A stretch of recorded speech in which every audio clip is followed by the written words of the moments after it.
Voice Bangla 10 minutes ইন্টারভিউতে স্বাগত জানাচ্ছি আমাদের অতিথি ডক্টর সাদেকা হালিম। আপনার কাছে খুব সংক্ষেপে মানে ডাকসু নির্বাচনের যেটা হচ্ছে বা হলো সেটা সম্পর্কে আপনার একটা সংক্ষিপ্ত একটা মূল্যায়ন।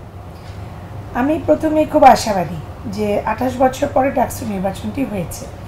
ডাকসু যে খুব বড় ধরনের একটা পরিবর্তন আনবে তা নয়, তবে আমাদের ছাত্রদের জন্য একটি লিগ্যাল প্ল্যাটফর্ম হচ্ছে ডাকসু, এবং সেই নির্বাচনের মাধ্যমে কিন্তু এটা একটা আইনগত ভিত্তি পাচ্ছে ঢাকা বিশ্ববিদ্যালয়। এবং আপনি এটাও জানেন যে সিনেটের একটি অংশে কিন্তু ডাকসু প্রতিনিধিত্ব করে, অর্থাৎ 5 জন প্রতিনিধি কেন্দ্রীয় কমিটি থেকে আসবেন সিনেটে, এবং রেজিস্টার গ্র্যাজুয়েট আমাদের সরাসরি শিক্ষক যারা নির্বাচিত হয়ে এসছে, অন্যান্য সরকারের মনোনীত প্রেসিডেন্ট নমিনি এবং ইত্যাদি মিলিয়ে আমরা কিন্তু 105 জন সদস্য, তার মধ্যে 5 জন প্রতিনিধিত্ব করবে ডাকসু। সে কারণেও এটি একটা আমি মনে করি যে একটা গুরুত্ব বহন করে। এবং তাছাড়াও আমাদের ঢাকা বিশ্ববিদ্যালয়ের যে ছাত্রদের যে প্রতিনিধিত্ব করার বিষয়টি, অর্থাৎ তাদের যে নানা ধরনের এক্সট্রা কারিকুলার অ্যাক্টিভিটিস, এগুলো আমি মনে করি আপনি বলতে চাচ্ছেন একটা ভালো একটা সূচনা হলো। কিন্তু এই যে অনিয়মের অভিযোগগুলো অনেকদিন পরে হলো, কিন্তু সেটা কি অ্যাভয়েড করা যেত না? দেখুন, ঢাকা বিশ্ববিদ্যালয় তো একটি বিচ্ছিন্ন গ্রাম নয়, এটি আমাদের পুরো দেশেরই একটি অংশ, এবং আমাদের যে অনিয়মটা হয়েছে সেজন্য আমরা খুবই লজ্জিত এবং শিক্ষক সমাজ ক্ষুব্ধ, বিশেষ করে কুইক মৈত্রী হলে যে ঘটনাটি ঘটেছে। কিন্তু সেটি কিন্তু আমরা প্রশাসন তাৎক্ষণিকভাবে সিদ্ধান্ত নিয়ে সেই প্রাধ্যাপককে বরখাস্ত করা হয়েছে। আরেকটি হলে যে ঘটনাটা ঘটেছে সেটিও আমি মনে করি যে গুরুত্বের সাথে বিবেচনা করা হবে, এবং সেখানেও একটি তদন্ত হওয়া প্রয়োজন, কেননা জনমনে অনেক সংশয় সৃষ্টি করে দিয়েছে সেই হলেরও ঘটনাটি। এই দুটি ঘটনা ছাড়া কিন্তু এই দুটি ঘটনার মধ্যেই কিন্তু আমরা দেখছি যে ঢাকা বিশ্ববিদ্যালয়ের শিক্ষার্থীদের মধ্যে ছাত্রীরা এই নির্বাচনটাকে সিরিয়াসলি নেওয়াতে কিন্তু অনিয়ম বিচ্যুতিগুলো সামনে চলে আসলো, এবং একটা ডাকসুর পুরো নির্বাচনটা বা মোড়টা কিন্তু আরেকদিকে চলে আসলো বলে অনেকে মনে করছেন।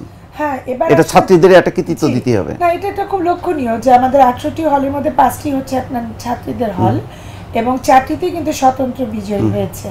এবং এগুলি আসলে অনেকগুলো রাজনৈতিক ব্যাখ্যাও আছে যে কেন ছাত্রীরা আপনার মোবিলাইজ হতে পারছে, ছাত্ররা কেন সেটা হতে পারেনি।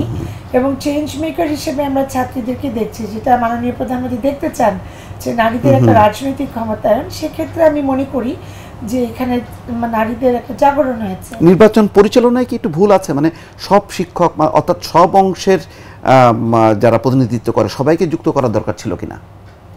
সবাই তো মোটামুটি জড়িত ছিল, কিন্তু ওই যে সাদা দল বলছে যে তাদেরকে রাখা হয়নি। না, দেখেন আমাদের যে 200 শিক্ষক সরাসরি সম্পৃক্ত ছিল, তার মধ্যে যে সবাই একদম মানে দলকানা সমর্থক তা তো নয়। এবং আমরা তো শিক্ষক, দিনের শেষে আমরা শিক্ষক, তার মধ্যে আমাদের কয়েকজনের বিচ্যুতি ঘটতেই পারে, কিন্তু বাকি সবাই কিন্তু খুবই নিষ্ঠার সাথে আপনার এই দায়িত্বটি পালন করেছে। এখন যে আমার সাধারণ বন্ধুদেরকে বলি, আমার শিক্ষক, আমার সবাই আমরা সহকর্মী, তাদের সবাইকে কিন্তু দাওয়াত দেওয়া হয়েছে, এবং তারা কিন্তু হলে হলে গিয়েছেন, তারা অনেকে পর্যবেক্ষণ করেছেন, সাবেক হাউস টিচার ছিলেন, এবং আমরা তো সবাই মিলেমিশেই ঘুরলাম। এখন যে অচলাবস্থা একটা পরিস্থিতি তৈরি হয়েছে, এটা কি মনে হয় খুব শীঘ্রই কেটে যাবে? না, এটা নিরসনের উদ্যোগ অবশ্যই প্রশাসন থেকে নেওয়া হচ্ছে, এবং আমরা দেখছি দফায় দফায় ছাত্ররা যাচ্ছে, বিশেষ করে নির্বাচিত ভিপি উপাচার্যের সঙ্গে দেখা করেছেন। অনশন ভাঙারও একটি প্রক্রিয়ার মধ্যে আছে আমাদের প্রক্টোরিয়াল টিম। আমরা আশা করছি এই ডাকসু নির্বাচন থেকে জাতীয় রাজনীতির কি কিছু শিক্ষার কিছু আছে? অবশ্যই আছে। কোনটি? আমি মনে করি যে একাত্মতা হওয়ার একটা বিষয় আছে, একটা ইস্যুকে ঘিরে সেটা যদি অনিয়ম হয়, যদি তারা তদন্তে প্রমাণিত হয়, সেটা অবশ্যই আমাদের প্রশাসন সেটার একটা কঠোর ব্যবস্থা গ্রহণ করবে, এবং আমরা সেটা চাইও।